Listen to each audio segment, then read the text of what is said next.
The Norseman stood on a rocky shore of the Faroes. He squinted to the northwest, trying to coax a hidden and distant land of mountains from the sliver of space between the foggy sky and the white-foamed ocean. Somewhere out there was an island of ice and fire. Men like him had sailed there before. By the chance of an errant storm and the will of the gods, a Norseman named Nadothur and another named Garthor had both reached the land separately and returned to tell tales of it. Others had no doubt ventured there. Their stories had been silenced by the drowning sea. This Norseman would be different. His Gnar would take him on the Great Whale Road to this land, which he envisioned as the outlying fields of Asgard.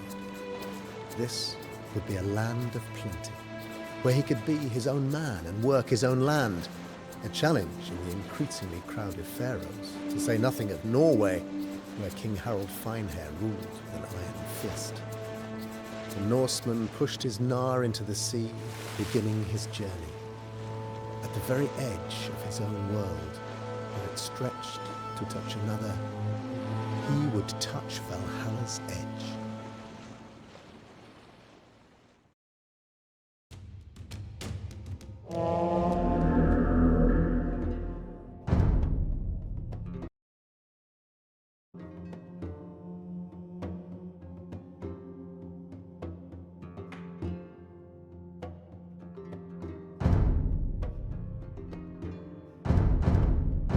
Floki is a boat builder, keeper of sacred knowledge. He can build vessels to cross the Great Whale Road. But such knowledge is nothing without wood for ships. Gather the resources you will need for your first settlement.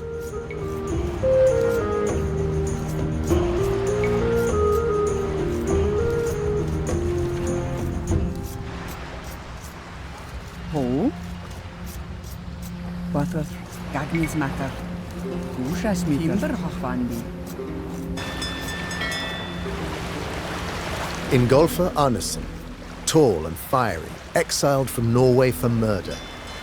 He would make a perfect companion for a journey west. Norse farmers gather at halls like this to arm themselves with axe or spear and defend their lands from the fjords of Norway to the islands beyond.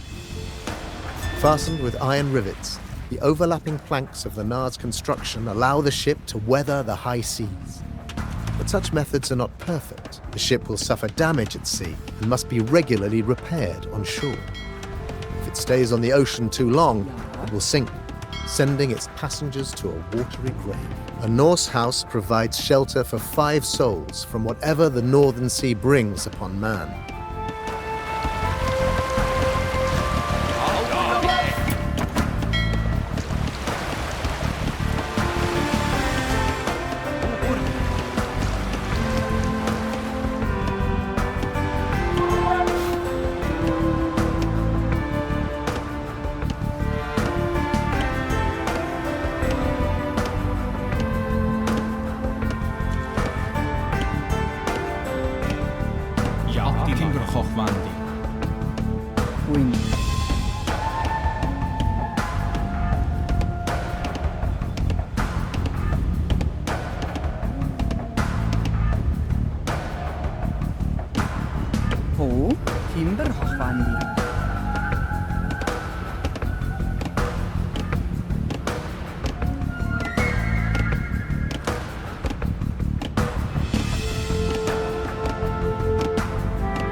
Floki grows impatient. He knows he has collected enough wood to repair the ship on its journey and to build a small settlement. The gods will surely provide the rest.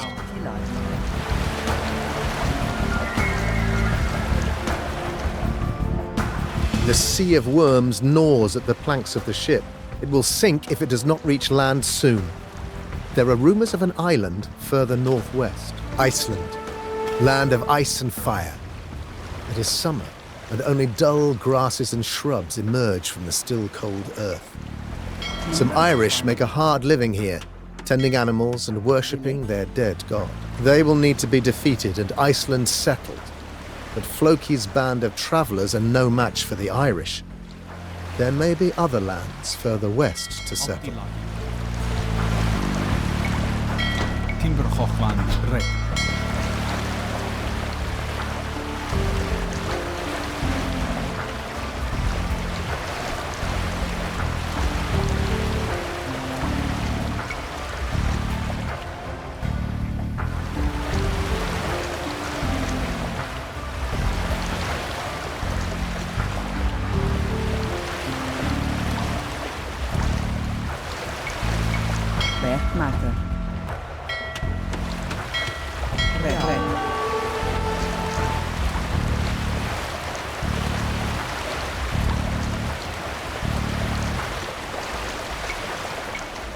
Werkmaster. Werkmaster. Wat was?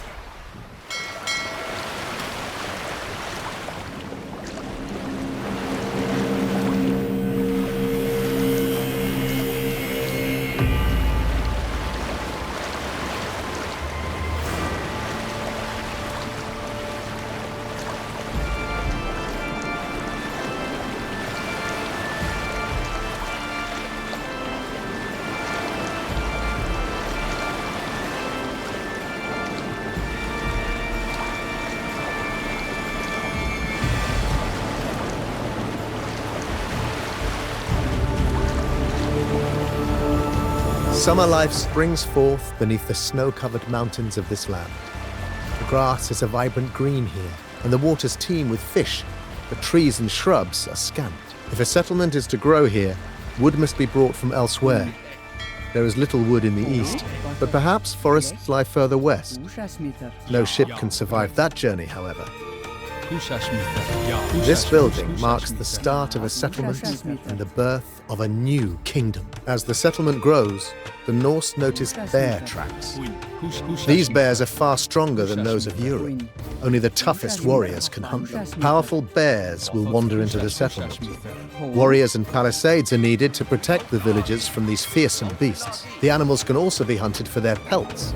These will fetch a nice sum of gold.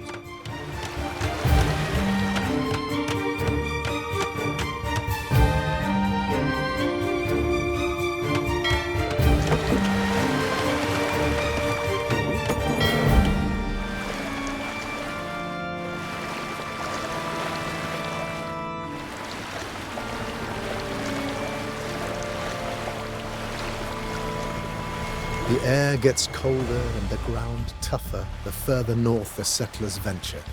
But surely this is the way towards a western land.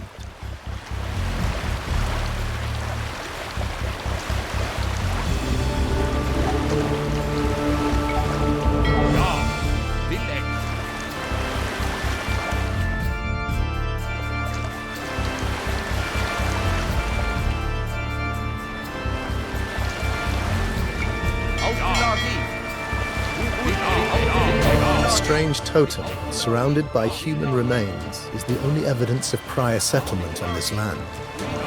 These people must have died centuries ago. A mighty, red-haired warrior named Eric Thorvaldsson, nicknamed the Red, has heard of these lands across the sea. Fleeing accusations of murder, he cannot stay long in the old world.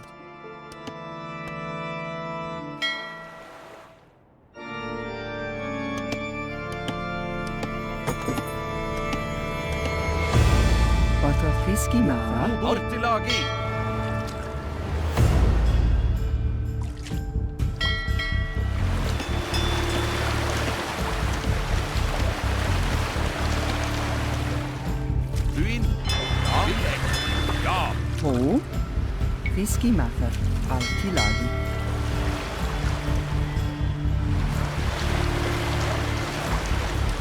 Ja, Attilag, Namamather, Bilek. Attilagi, ja, Timbergochwandi.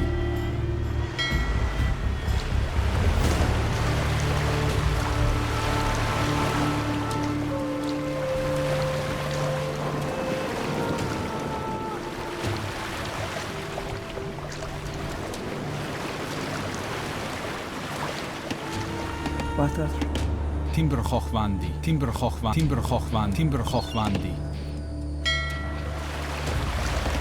Win. Timberhochwandi. Ja. Timberhochwandi. Ho, Timbergochwandi.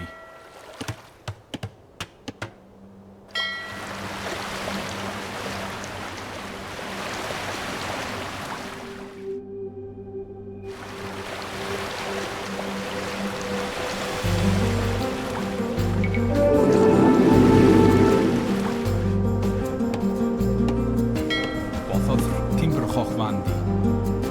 Bilek, Attilagi. Bilek. Ja. Bilek, Attilagi.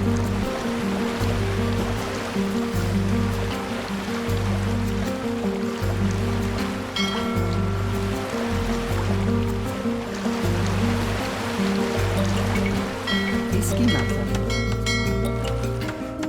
Red.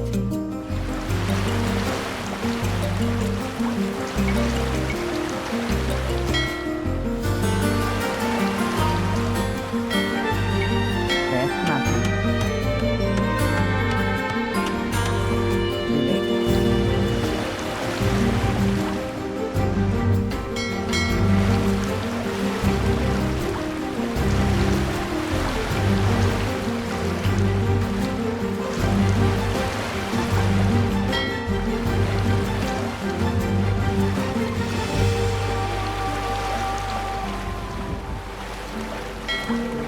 Barren land, its frozen soil topped with great stones.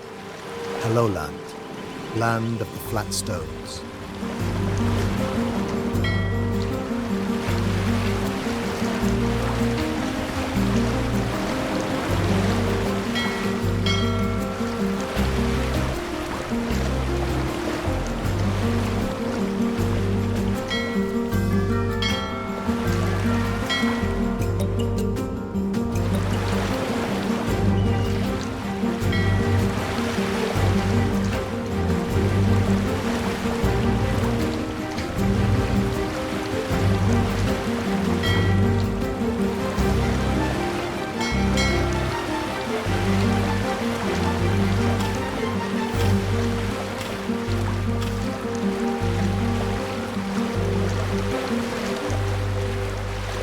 Dense forests of pine and birch line the shore of this new land, promising abundant resources for a settlement.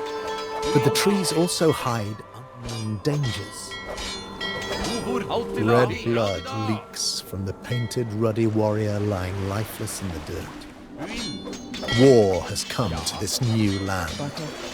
Gagnis Mather. Bilek. Ushasmither. Ho. Til bardaga! Ja! Radda! Ushasmither.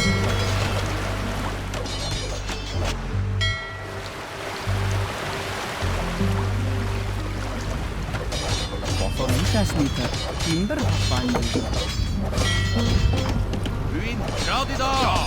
Ja, radida!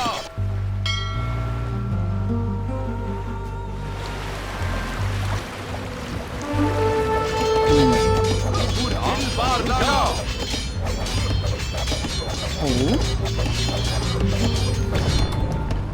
Ja. Ushasmither. Timberhochwandi. Ruin! Altillagi!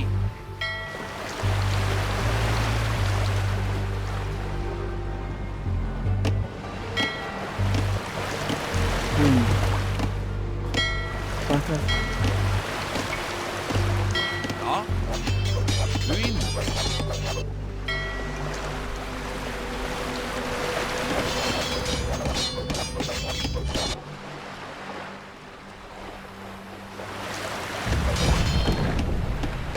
Ja. Bilek! Ruin! Radida. O. Húsas mither. Ja, Villek.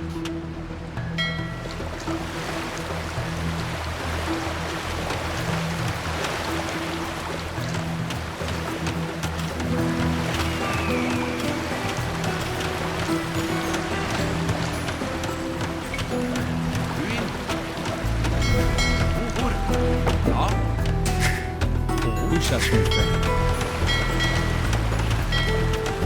Ubur. Ruin. Ja, Til Bardaga. Radida. Ja. Radida.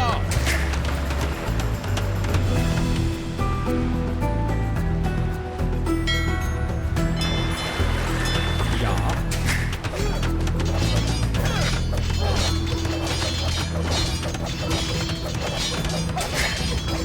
Queen. Red. Ruin. Til Bardaga.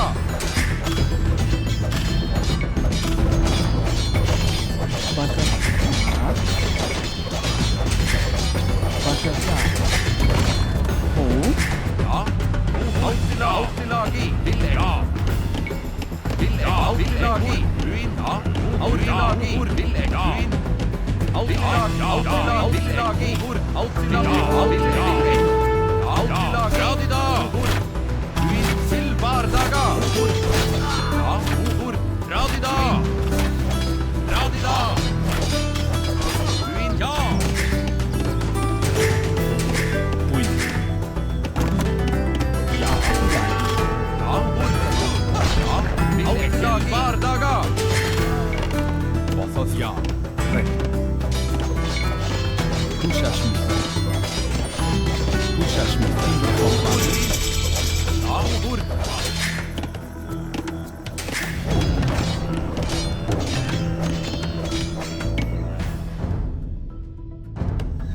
Uin.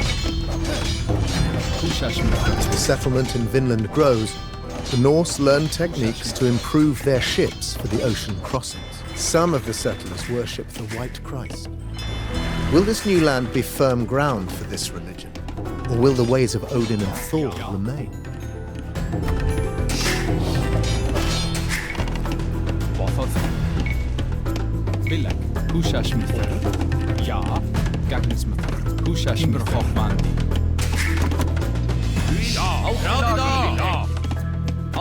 The settlers are not all humble farmers. Some are veterans of the wars of Harold Finehair, and only need a little coaxing to return to their ways of raiding and pillaging. Queen. Húsasmitter. Ja. Timber Hochwandi.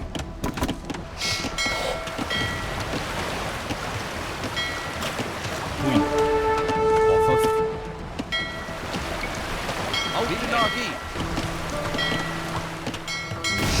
The sea gnawed at the planks and burst out the rivets, sending the ship into the depths.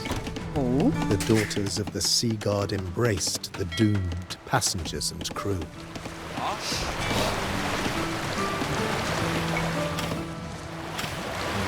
A foggy island, rich in vegetation and teeming with life.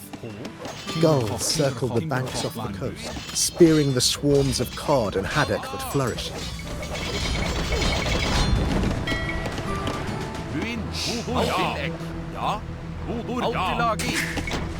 Butter. Ja. Húsas mither.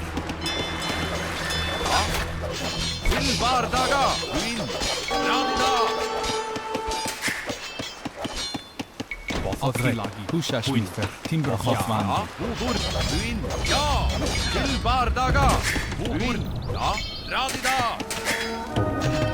Queen. Red. Oh. Red. Ja. Tilagi. Butter. Gagnis mither. Ja. Timber Uin. Hochwandi.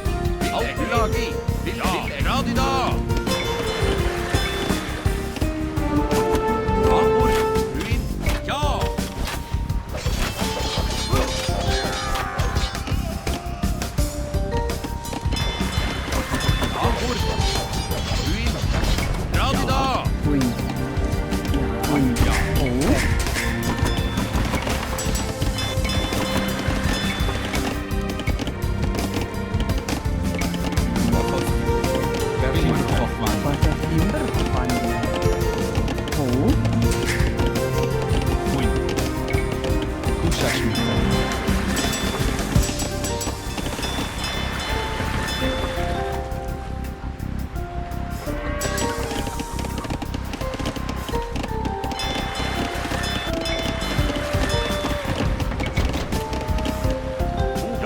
Alltid-lagi. Alltid-lagi. Til bardaga. Radida. Til bardaga. Til bardaga.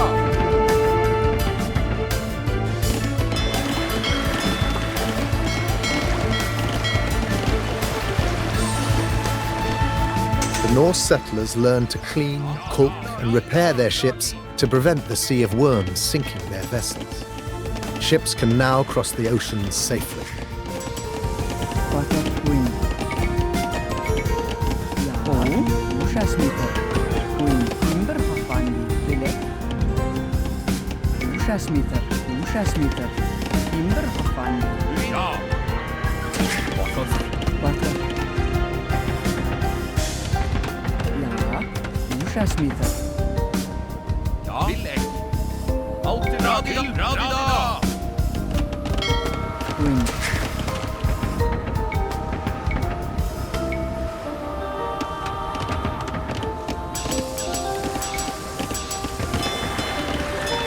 Water. Ushasmeter. Timber Hafandi. Ushasmeter. Húsasmiffer. Ja, Kiladi.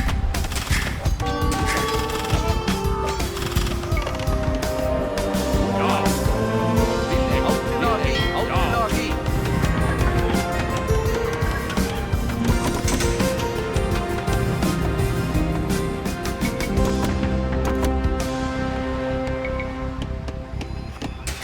Puin.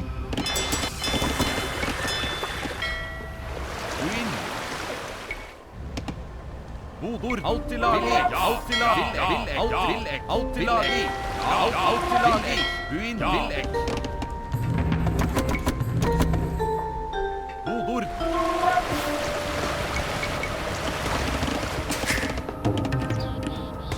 Alltid-lagi.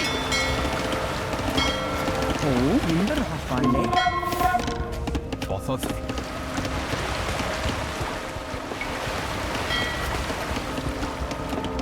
Buin. Alltid-lagi. Bodor. Buin. Alltid-lagi. Bardaga. Ja.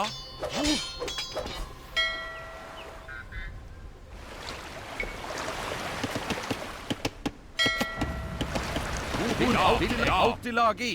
Alltid-lagi. Buin. Bilek. Bodor. Alltid-lagi. Radida. Alltid-lagi. Buin. Bodor. Radida. Ja.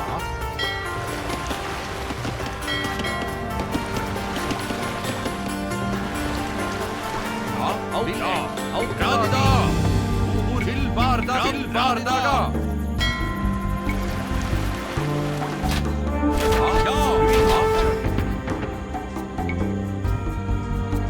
Wind. Ushasmeter.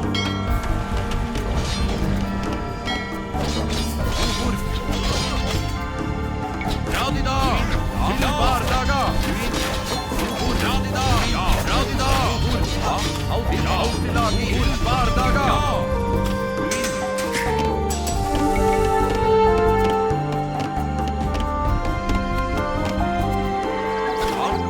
Radida. Alltid-lagi.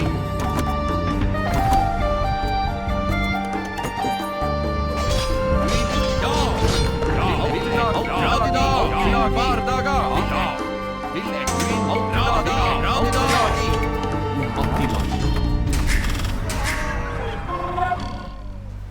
Alltid-lagi. Til bardaga. Oh, Namamata. Water. Re. Namamata. Oh, Namamata.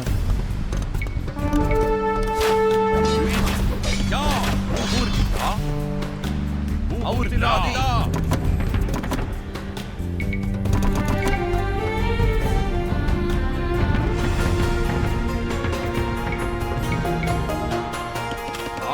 Til bardaga. Alltid-lagi. Water.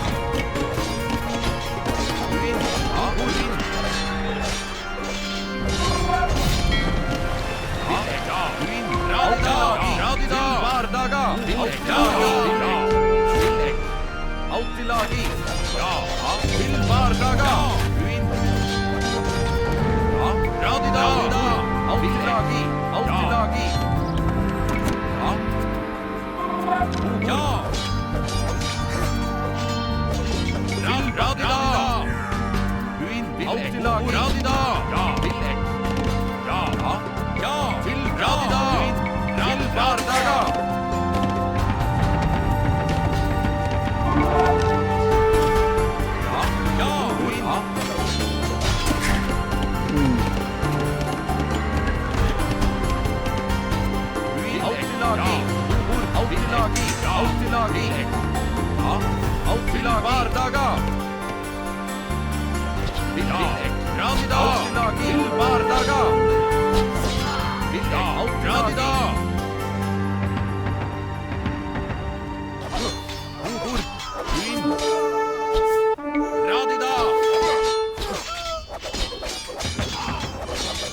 Ja.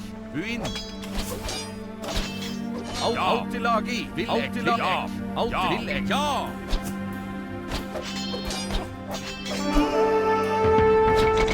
Uhur. Ja. Autilagi. Ja. Autilagi. Ja. Vilek. Autilagi. Vilek. Autilagi. Autilagi. Buin. Vilek. Autilagi. Buin. Ja.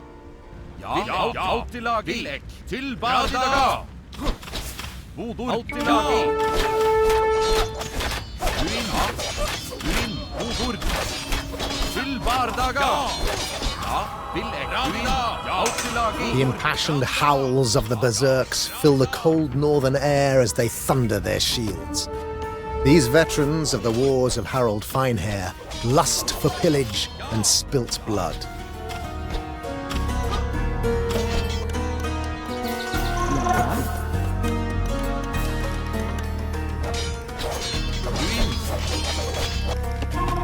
Bothos. Til bardaga.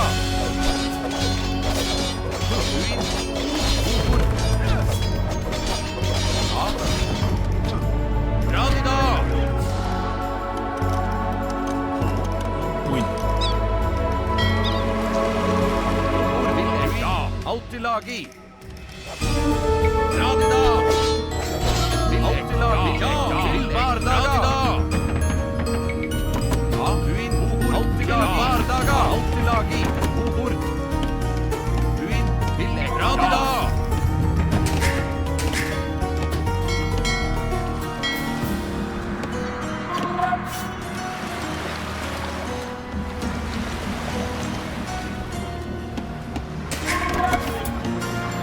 Autilagi. Autilagi.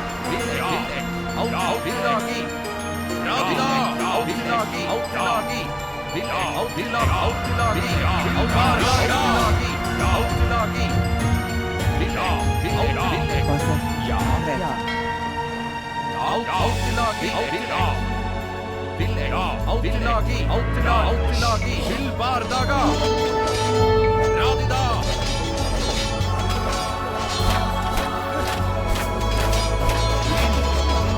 Ja, radida. Til bardaga. With the Skraeling kings dead, the new lands are ripe for further settlement. A warrior named Thorfinn Karlsefni vows to go to these lands and make a new life there.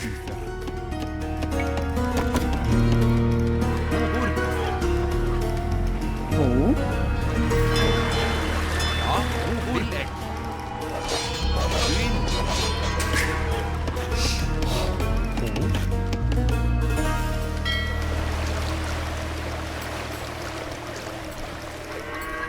Autilagi. Vilek.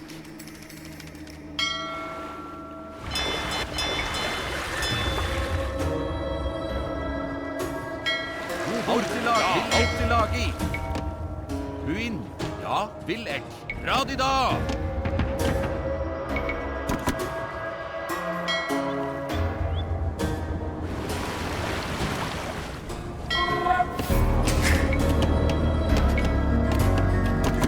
Buin. Pushashmifer. Bothos.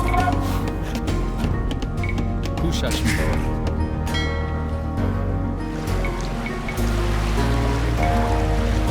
Buin. Ja. Vilek. Autilagi. Buin. Autilagi. Vodur. Ja.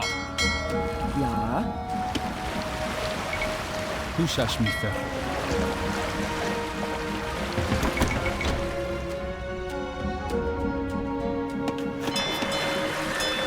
Buin.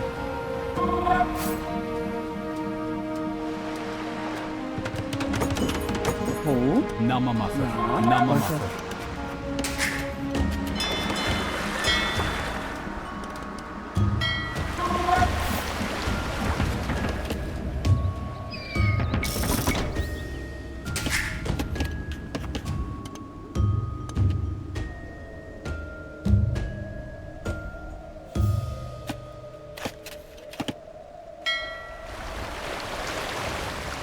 Ja, Autilagi.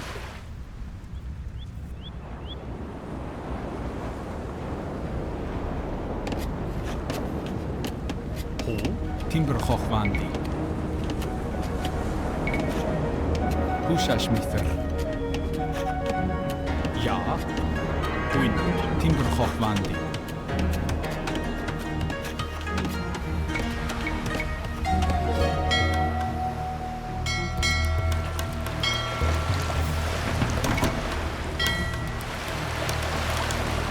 Autilagi.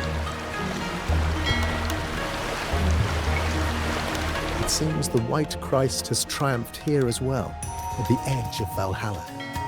The settlers are less interested in raiding, but they will still defend their lands.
Ja.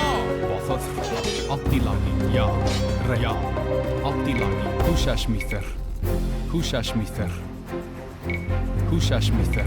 Hushashmither. Hushashmither. Radida. Ja.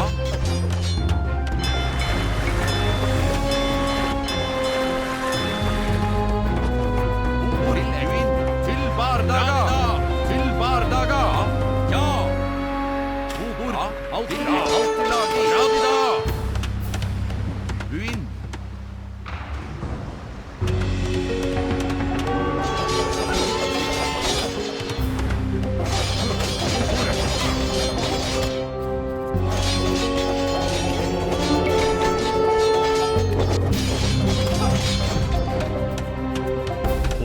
Hushashmither. Ja. Hushashmither. Bothod. Hushashmither. Timberhoffman. Bothod. Abtilagi. Ja. Verkmarter. Ville. Quinn. Rätt. Ja. Hushashmither. Hushashmither.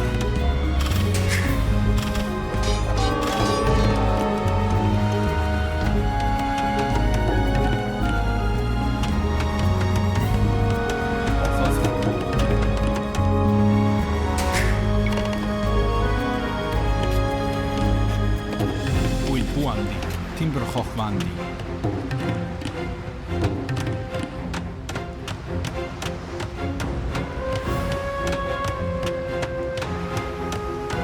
Ja.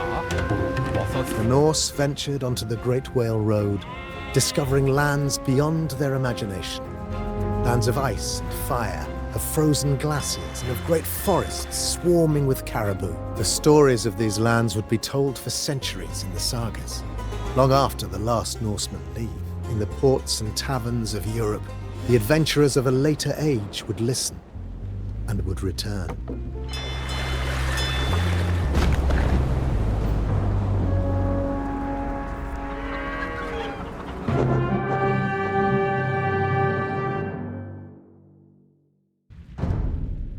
The sagas of Iceland, Greenland, and Vinland would not be forgotten. The stories of these enterprising sailors, settlers, and warriors would be told in the taverns and halls of Europe for centuries. Long after the gods Thor and Odin were silenced by the piety of Christ, and long after the humble settlements in Vinland were overrun by nature, the sagas would inspire the imaginations of men and women of a later age. Nearly 5 centuries after the Norse reached the shores of a new world, other men of Europe would retrace their steps. In 1497, Giovanni Caboto, called John Cabot by his English employers, reached the same lands that they had discovered.